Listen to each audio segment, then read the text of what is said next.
Magandang tanghali ho mga kapatid, nandito pa rin ho tayo ngayon sa bayan ho ng Malalag, Davao del Sur at kakadaan lamang ho natin dito nga ho sa kanilang main road at medyo mataas ho yung nadaanan nating tubig baha dahil nga ho yan sa pag-apaw ng river dito. Kaya naman ho, ito marami hong mga na-stranded na mga biyahero. Ito ho, dahil po hindi sila makatawid doon sa tubig baha. Dahil hanggang ngayon ho ay medyo mataas pa rin ho yung tubig sa kalsada at medyo delikado pa ho para sa mga light vehicles na tumawid dito nga po sa Malalag, Davao del Sur.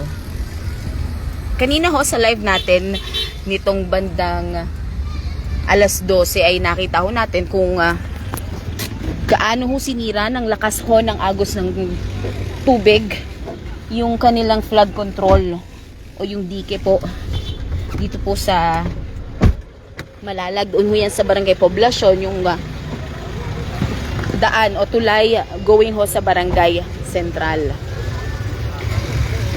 At nakita rin ho natin kanina mga kapatid, hindi lang ho tayo nakapag live kaagad dahil ho medyo mahina ho yung signal sa area na ito, ay marami hong lumubog talaga sa tubig baha dito sa Malalag, Davao del Sur.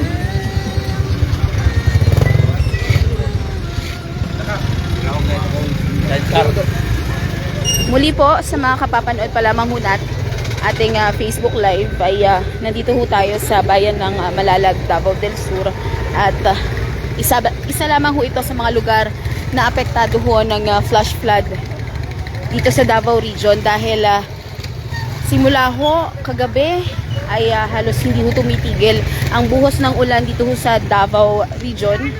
Kaya naman ho nagkaroon ng flash flood sa ilang bayan maging sa probinsya ho ng Davao Occidental. And mga kapatid, ang daan nga po from Digo City going to General Santos City ay isinara kanina dahil po nagkaroon ng landslide. Kaya naman ho agad na nagsagawa ng clearing operation ng otoridad para ho agad na madaanan dahil kung mananatili ho itong sarado ay kailangan hong magre-route ng mga biyahero from Digo City. Kailangan ho nilang umikot ng North Cotabato and then dadaan ho sila ng Sultan Kudarat, iikot ng South Cotabato para ho makarating sa General Santos City. So ganun ho kalayo yung iikutin. At sa advisory naman ho ng otoridad ay inaasahan na bandang alas 2 ngayong hapon ay madadaanan na yung area ng Baluyan going to General Santos City.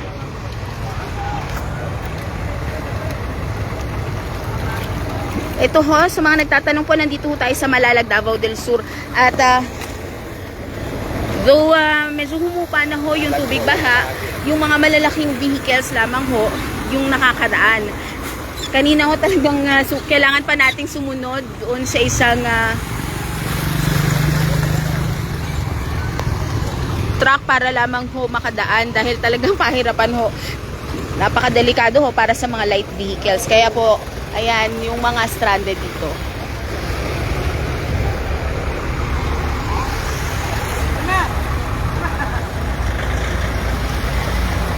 Marami rin ho tayong mga bahay mga kapatid na nakitang nasira nitong ang flash flood at sa ngayon ho ay umiikot pa rin ho itong ang mga rescuers maging ang mga trabahante ho ng LGU dito sa Malalag dahil may mga pamilya ho na kailangang i-evacuate dahil po may ilan ring mga bahay na nasira nga po nitong baha. Ayan. So, yung ilan ho sa mga residente na kailangan tumawid, kailangan ho nilang sumakay ng backhoe. Patay yung, ha? So, ayun.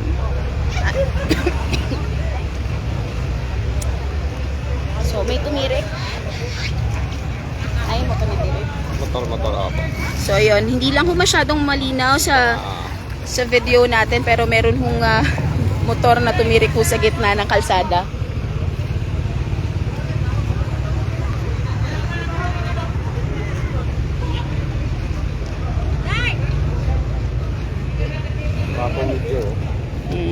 saya nga eh. So, sa ngayon ho ay pupunta ho sana tayo dapat sa sa probinsya ho ng Davao Occidental dahil meron ho tayong mga nakitang post sa Facebook na mga naapektuhan ho at yung mga isinagawang search and rescue operation ng otoridad sa bayan ng Malita at bayan ho ng Santa Maria. Malala rin ho yung naging sitwasyon doon, kaya papasukin ho natin. Try ho nating makapasok sa area na yon. Ma'am, ganina na mo diri Ma'am, pwede ka na mo ma-interview. Sa ano ma'am? Sa Facebook Live po, sa TV5, sa News 5. Oh my gosh! Kuya naman, grabe naman. Ma'am, Tagalog, pwede ma'am?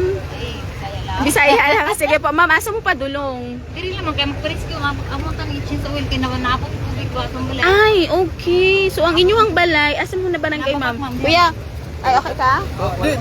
Sige. Hanto das ang tubig sa inyong balay. Amo taga amo. Ana gyud ay kataas. Magdugay na daw. I mean, murag dili man gud may makabalita kayo og baha diri sa Malalag no.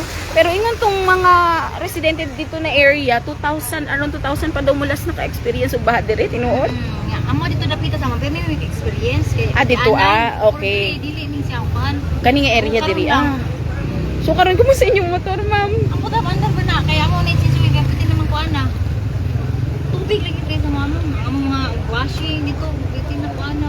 Mo ba? Mga kanting tulo ka po mamatay dito sa mua. Katong na may planta sa Chungli.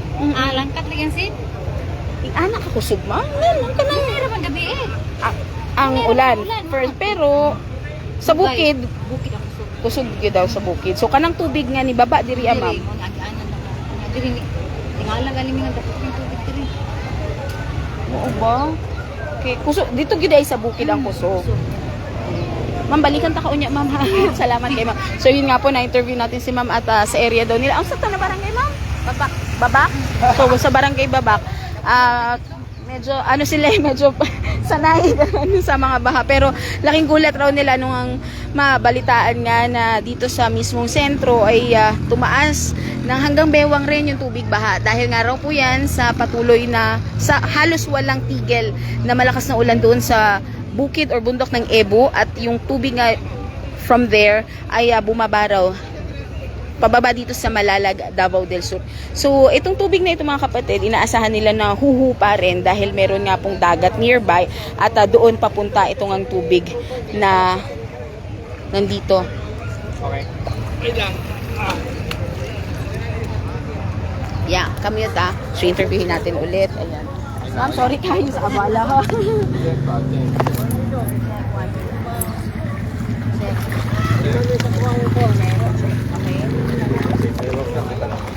Dali ka lang. Dali ka lang. I said meron eh. Kumain sa akin. Okay. Wait, rolling. Ma'am, kung sa pagkusog di ay ang pag-nasukla dito sa inyong area, ma'am. Kalit kay layo. Wait lang ka, ma'am. Sige, Ubaon. sige. Okay ka kaya? Sige. Ma'am, kung sa pagkusog din ka. Amo din ako kasi kay tulog di amin nga nang magbaha na. Galit kayo mo. Galit kayo ang tubig na sa taas man baba. Wala mo nagtahog na ingana. Wala oy amo kasi mga daanan ako ang tapos sa baba kay dapat daw na ng balay. Nalutaw na. Di. Kasi nang tutuban niya amo mga hayop. Pila ka buo Ang kanding. Ang kanding ang bitis pa dito nang kuan. Ang amo mo kauban mo silingan tabang. Kaya dito atras naman. Na rescue na dun tabang ni taga premo dali rescue dito dito ay guna kasi di makulay ko ako. So, nag-abit ay mo. Natin na. Pero kumusta man dito ma'am, wala man kahay na ano na Ayun lang. Ayun lang. ang gagawin. So wala gid ang mga gamit din mo karon ng Vertical is mga kami. Baso. so Ay lagi akong tao mo kung na kayo wag si dito na para na kuan. Hindi pa kusog. wala gid tugay na wala ka experience. Ani lang yan na dugay na. Kasi pangalan nato ma'am. Nancy. Salamat kay ma'am. Nawan na. Nawa ko na ba. Kaya bumalo ko pa po. So, ma'am, salamat dito. So, ayan. Pre, paayos na may pre. Sorry mga kapatid. So, ito, para ho sa mga kapapanood pa lamang ho ng ating Facebook Live, nandito pa rin ho tayo sa sentro nitong Malalag, Davao del Sur. At dahil ho hindi ho makaraan itong mga light vehicles, ginamitan ng backhoe. Tama ba? Hindi ito backhoe eh. Ano ba? Bulldozer. Ayan, sorry mga kapatid. Itong para makatawid itong mga ilan sa mga motor dahil kanina nakita natin may mga tumirik.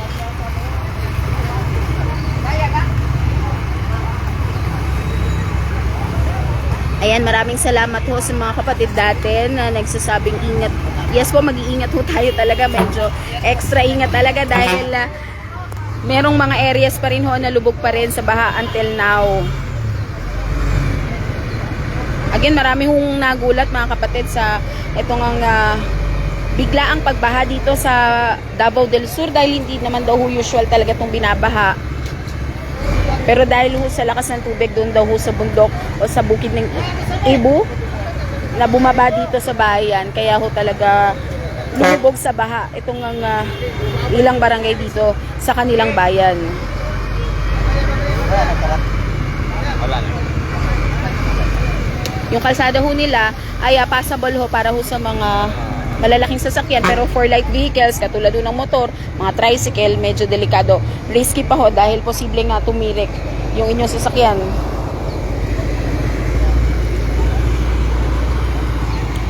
So yan ho muna ang latest mula ho dito sa Malalag, Davao del Sur.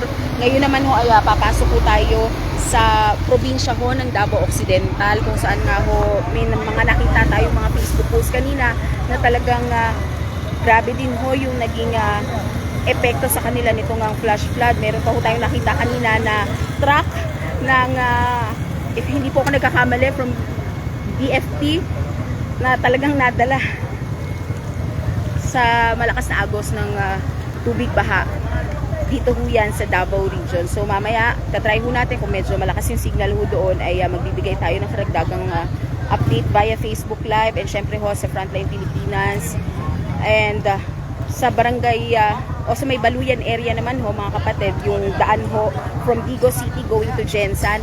Mamaya alamin din natin if madadaanan na dahil ho yan sa landslide sa area ng Baluyan. Dahil ito nga pong mga biyahero, talagang dinadaanan ho kasi yung area ng Baluyan kung galing ho kayo ng Davao City, papunta ho kayo ng Jensan. So dahil po dun sa nangyaring landslide, yung ilan ho sa mga motorista, imbes ho na maghintay ng dahil nagsagawa ho agad ng clearing operation doon, ay nagre-route sila. So kailangan pa nilang umikot ng North Cotabato, dadaan pa ng Sultan Kudarat, tapos South Cotabato para lang ho makarating ng General Santos City. So medyo hassle ho talaga para ho sa mga babiyahe o bumiyahe kaninang umaga. Pero again, agad naman silang nagsagawa ng clearing operation at yun yung alamin natin para ma-inform din yung public, yung mga dadaan doon, kung safe na ho bang daanan yung area ng Baluyan. And dito naman ho ulit sa may bandang Santa Maria, Davao Occidental, meron din ho isinarang mga daan kanina dahil din po sa pagguho ng lupa at naapektuhan ho ng landslide nga yung ilan sa mga main roads dito doon sa probinsya ng Davao Occidental. At yan ho muna ang latest mula dito ho sa Malalag, Davao del Sur. Ako po si Jem Avancenia. Magandang hapon po at ingat po sa mga kapatid nating nandito sa Davao Region na naapektuhan ng baha simula ho. Dahil nga po yan sa ITCZ na nagdala ng malakas na ulan dito sa Davao at Caraga Region.